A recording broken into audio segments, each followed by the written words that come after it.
Hello Jain soldiers, कैसे हैं आप सभी। आई होप कि बहुत अच्छे होंगे। बट कोस्ट गार्ड वाले बच्चे ना बड़ा ही टेंशन में आ रहे हैं कि भैया जो आपकी जीडी हो, डीबी हो या यांत्रित हो, इनकी जो भर्ती आना है ये अभी तक आपके ऑफिशियल पोर्टल पे ये भर्ती नहीं दिख रही है। सवाल यही आ रहा है कि ये भर्ती कब तक आएगी। मन में तो ये भी चल रहा है और यूट्यूब के इन्वायरमेंट में ये भी चल रहा है कि ये भर्ती शायद नहीं आएगी, शायद भर्ती डिले हो गया है क्या। मेरे भाई आपसे बस इतना निवेदन है, इस वीडियो के अंत तक देख लेना। आपको बहुत सारी चीजें मैं क्लियर करूंगा और जो भी चीजें बातें आप सभी को मैं बताऊंगा, प्लीज उस पर बड़ा गौर से आप ध्यान दीजिएगा कि जो जो आपका भाई है आपके सामने आयुष, ये आपको क्या बताना चाह रहा है और क्यों बताना चाह रहा है। एक एक करके सारी चीजों पे बात करेंगे, ठीक है। तो सबसे पहले आप सभी का स्वागत है आपके अपने यूट्यूब चैनल एनलाइट गुरुकुल पे। मैं हूं आपका मित्र आयुष, ठीक है। एक एक करके पूरी हम लोग कोस्ट गार्ड भर्ती पे बातचीत करने वाले हैं। देखो, इस भर्ती के रिगार्डिंग आपको क्या क्या चीजें समझनी है। देखो, हम पहले बताते हैं आपको पहले क्या प्रोसेस था। जो पहले था, पहले का इनका क्या प्रोसेस चलता था आप सभी का इंडियन कोस्ट गार्ड का। इंडियन कोस्ट गार्ड का जो पहले प्रोसेस चलता था वो एक साल में वो क्या करते थे, 2 बार वैकेंसी आप सभी का बेसिकली वो लाते थे। एक आप सभी का फैब में आपका ज्वाइनिंग होता था, एक सितंबर में, ठीक है। 2 इंटेक आते थे। अब क्या हो गया है, नाउ डेज क्या हो गया है, आजकल का जो सिस्टम है, मतलब पिछले वैकेंसी का जो सिस्टम है, ठीक है, पिछले वैकेंसी का जो सिस्टम है, अब जो एक साल में जो भर्ती आ रही है, अब वो एक ही भर्ती आ रही है, सिर्फ एक ही भर्ती आ रही है। इन दोनों को क्या कर दिया गया, आप सभी का कंबाइन कर दिया गया। दोनों को एक साथ ही आप सभी का भर्ती को ला दी गई है, ठीक है। तो पिछले बार आप सभी का भर्ती ऑन डाटा जो आप सभी का है, डाटा यही है। लास्ट भर्ती जो आई थी आप सभी का 11 जून को आई थी, ठीक है। 11 जून को आपका लास्ट भर्ती आप सभी का आया था 2025 में। ये लास्ट भर्ती का डाटा है, इनके हिसाब से लास्ट डाटा। और बैच था आप सभी का, कौन सा बैच था, फर्स्ट 2026, ठीक है, एंड आप सभी का सेकेंड 2026। ये 2 बैच उसमें आप सभी का इंक्लूड था, ठीक है। अब जो नेक्स्ट जो भर्ती आने वाली है वो है आप सभी का फर्स्ट 2027, फर्स्ट 2027, ठीक है। इसके बाद आप सभी का सेकेंड 2027। इन दोनों की वैकेंसी कंबाइंड आएगी, ठीक है। इन दोनों के वैकेंसी के हिसाब से ये है कि इनकी ज्वाइनिंग इनको फरवरी तक करवानी है, ठीक है, और इनकी ज्वाइनिंग इसको सितंबर तक करवानी है, ठीक है। समझ में आई बात है। क्योंकि देखो, जुलाई में इनका आया, ठीक है, जुलाई में इनका ये 2 इंडेक्स 25 में आया, तो उनको भैया ये बैच कंप्लीट किया उन्होंने, ठीक है, सितंबर में, और ये बैच आप सभी का फरवरी में कंप्लीट, ठीक है। तो अब जो भर्ती आपका इस डेट तक में आ जाना चाहिए आप सभी का सितंबर के लिए, अगले सितंबर के लिए, बट ऐसा कुछ नहीं हुआ। तो यहाँ पे क्या हुआ, आपका बैचेस को इंडेंट किया गया, यहाँ पे बैचेस को आपको हटाया गया, कहाँ गया भैया वो वाला पेज,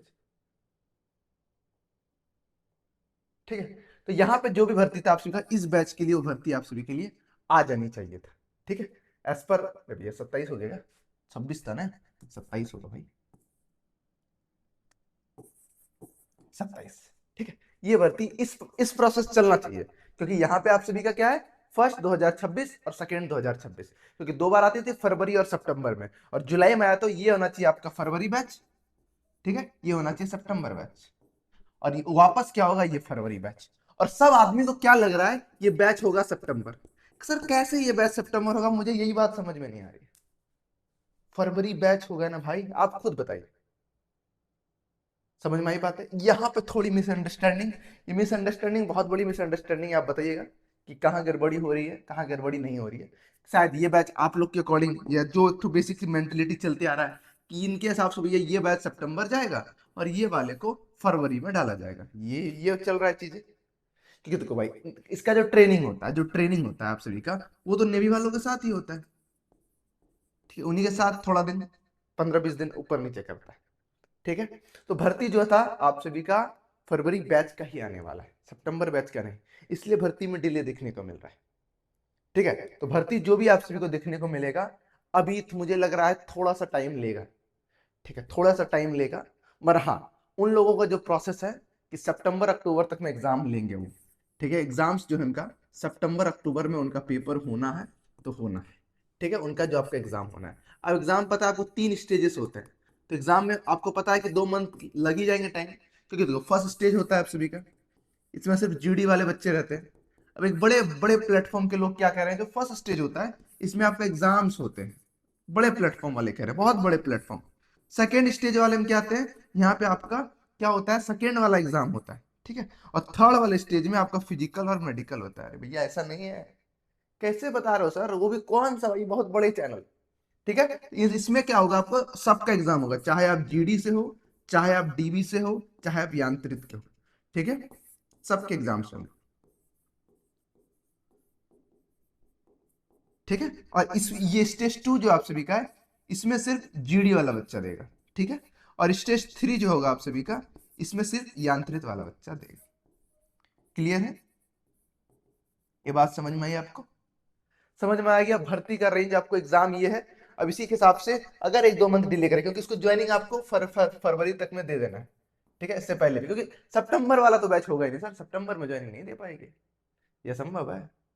तो बस यही मिसकॉन्सेप्ट है जो आपको समझना है, ठीक है। एग्जाम आप सभी का ये जुलाई चल रहा है, जुलाई ऑलमोस्ट खत्म ही होने वाला है, अब आने वाला है अगस्त, ठीक है, सितंबर, अक्टूबर, ये 3 मंथ का टाइम है, 90 दिन का, ठीक है। हाँ, अगर भर्ती लेट कर रही है, नेवी भर्ती लेट कर रही है, navy means Indian coast guard अगर भर्ती लेट कर रही है, तो ये एग्जाम ये क्या करेगा, अक्टूबर से नवंबर दिसंबर लेके जा सकता है, ठीक है। एग्जाम ये नवंबर दिसंबर, क्योंकि एटलीस्ट उसको 50 से 60 दिन टाइम देगा, 50 से 60 दिन टाइम देगा, ठीक है। अगस्त अगर जुलाई तक में आ जाता है आपका भर्ती, ठीक है, जुलाई के एंड तक में थोड़ा कम चांस है, अगर अगस्त में फर्स्ट वीक आ जाता है तो आपका 60 दिन के अंदर पेपर लेकर अक्टूबर में आपका पेपर कर देगा। समझ में आई बात है? तो टाइम नहीं देगा, ये मत सोचना कि प्रिपरेशन के लिए वो टाइम देंगे, ठीक है। तो आप लोग एक काम करना, ये हमारा ऐप इनलाइट गुरुकुल डाउनलोड कर लेना, ठीक है। यहाँ पे कुछ आप सभी के लिए वैल्यूबल कंटेंट इस ऐप पे अपलोड हो रहे हैं, ठीक है। इस ऐप पर कहाँ मिलेगा आपको, प्ले स्टोर पे, ठीक है। प्ले स्टोर, ऐप स्टोर, जो भी आपके फोन में है, प्ले स्टोर, प्ले स्टोर पे आपको ये ऐप मिल जाएगा, प्ले स्टोर में, ठीक है। यहाँ पे ई बुक्स आपको, नोट्स मिल जाएंगे, टेस्ट सीरीज मिल जाएंगे, सब कुछ इस ऐप पे मिल जाएगा, इनलाइट गुरुकुल के ऐप पर, ठीक है। डाउनलोड कर लीजिएगा, लिंक नीचे डिस्क्रिप्शन बॉक्स में ही दे देंगे, ठीक है। और जितना हो पाएगा हम तैयारी करवाने का आपको प्रयास करवाएंगे इसी यूट्यूब के चैनल के माध्यम से, ठीक है। कुछ दिन के अंदर हम लोग क्लासेस भी आप सभी का बहुत अच्छे ढंग से इस चैनल पे भी लेने वाले हैं, तो प्लीज आप सभी चैनल को सब्सक्राइब कर दीजिएगा और वीडियो को जरूर लाइक कर दीजिएगा।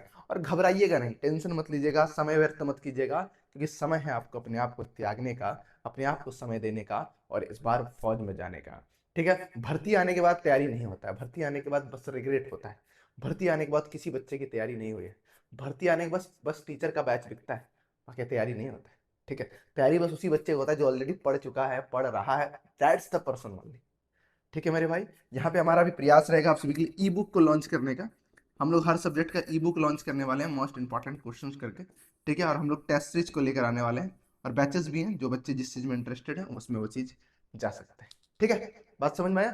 2 पोस्ट पे ही भर्ती है बेसिकली, आपको पता है 3 पोस्ट भी है, बट हम लोग जीडी डीबी बेसिकली बात कर रहे हैं, और जो बता यंत्रित है इसके लिए टेक्निकल पोस्ट की आवश्यकता पड़ेगी, ठीक है। अब जो बच्चा जीडी है, जो 12th पास है, ठीक है, और जो आपका डीबी वाला है वो 10th पास, ठीक है, ये सिर्फ पीसीएम वाला बच्चा देगा, ठीक है। बस 33% मार्क्स भी आया है तो आप अप्लाई कर सकते हैं, यहाँ भी 33% अप्लाई कर सकते हैं। यहाँ आपको टेक्निकल डिग्री की आवश्यकता पड़ेगी, टेक्निकल डिग्री की आवश्यकता आपको यहाँ पे पड़ेगी, ठीक है। बातें समझ में आ गई? आई थिंक कि आपको सारा बात समझ में आ गया होगा। एज लिमिट का मुद्दा है, वो भी थोड़ा आपको बता दो।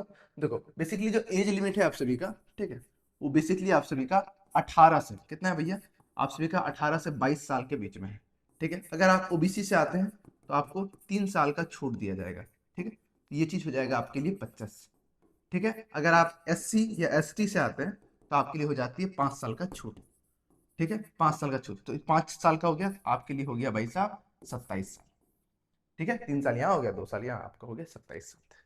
क्लियर है? एक बार एज लिमिट का डेट आप सभी को बता देता हूँ, इसके हिसाब से डेट, बाकी रिजर्वेशन वाला बच्चा अपना डेट लिख लेना। 1 अगस्त, 1 अगस्त 2000 आप सभी का 5 से लेकर, हाँ यांत्रित के लिए थोड़ा अलग है, ठीक है, 1 अगस्त 2009 तक है, 2009, इसके बीच में अगर आते हैं आपको मिल जाएगा। और जो छूट वाले हैं इससे 3 साल और भी भाई कर लेना, इसको कर लेना, 3 साल हो गया आप सभी का 2, और वो कर लेना भैया 2000, पक्का 2000 से, ठीक है, और ये कर लेना 2000। क्लियर है? बात समझ में आ गई? आई होप कि समझ में आ गया होगा। तो एक अच्छा खासा मौका है, तैयारी कीजिए, हम आपके साथ हैं, जितना हो पाएगा हम तैयारी आप करवाने का पूरा प्रयास करेंगे, ठीक है मेरे मित्र। चलिए इन्हीं के साथ इस वीडियो को समाप्त करते हैं, मिलते हैं नेक्स्ट वीडियो में, तब तक के लिए जय हिंद।